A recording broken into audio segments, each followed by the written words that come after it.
Le petit chaperon rouge de Charles Perrault.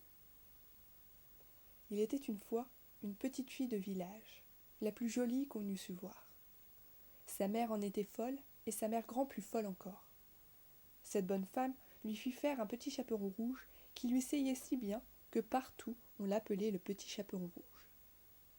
Un jour sa mère, ayant cuit et fait des galettes, lui dit « Va voir comme se porte ta mère grand, car on m'a dit qu'elle était malade. Porte-lui une galette et ce petit pot de beurre. »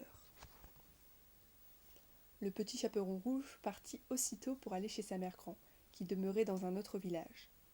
En passant dans un bois, elle rencontra compère le loup, qui eut bien envie de la manger. Mais il n'osa, à cause de quelques bûcherons qui étaient dans la forêt. Il lui demanda où elle allait. La pauvre enfant, qui ne savait pas qu'il est dangereux de s'arrêter à écouter un loup, lui dit « Je vais voir ma mère grand et lui porter une galette avec un petit pot de beurre que ma mère lui envoie. » « Demeure-t-elle bien loin ?» lui dit le loup. « Oh oui, dit le petit chaperon rouge, c'est par-delà le moulin que vous voyez tout là-bas, à la première maison du village. » « Eh bien, dit le loup, je veux l'aller voir aussi.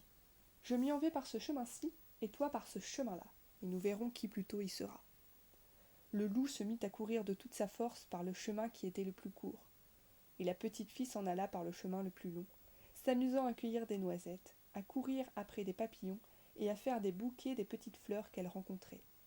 Le loup ne fut pas longtemps arrivé à la maison de la mère grand. Il heurta à la porte. Toc toc. Qui est là ? C'est votre fille, le petit chaperon rouge, dit le loup en contrefaisant sa voix, qui vous apporte une galette et un petit pot de beurre que ma mère vous envoie. La bonne mère grand, qui était dans son lit à cause qu'elle se trouvait un peu mal, lui cria Tire la chevillette, la bobinette tira. Le loup tira la chevillette, et la porte s'ouvrit.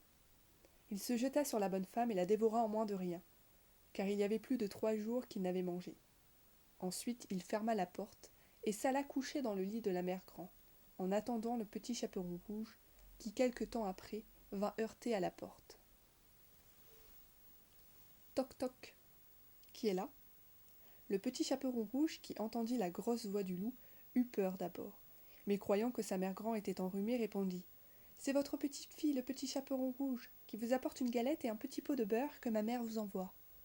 Le loup lui cria en adoucissant un peu sa voix Tire la chevillette, la bobinette tira. Le petit chaperon rouge tira la chevillette et la porte s'ouvrit. Le loup, la voyant entrer, lui dit en se cachant dans le lit, sous la couverture Mets la galette et le petit pot de beurre sur la huche et viens te coucher avec moi. Le petit chaperon rouge se déshabille et va se mettre dans le lit, où elle fut bien étonnée de voir comment sa mère grand était faite en son déshabillé.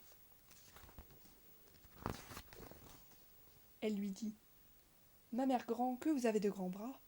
C'est pour mieux t'embrasser, ma fille. Ma mère grand, que vous avez de grandes jambes.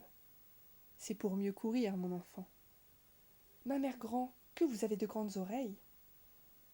C'est pour mieux écouter, mon enfant. Ma mère grand, que vous avez de grands yeux. C'est pour mieux voir, mon enfant. Ma mère grand, que vous avez de grandes dents. C'est pour te manger. » Et en disant ces mots, ce méchant loup se jeta sur le petit chaperon rouge et la mangea.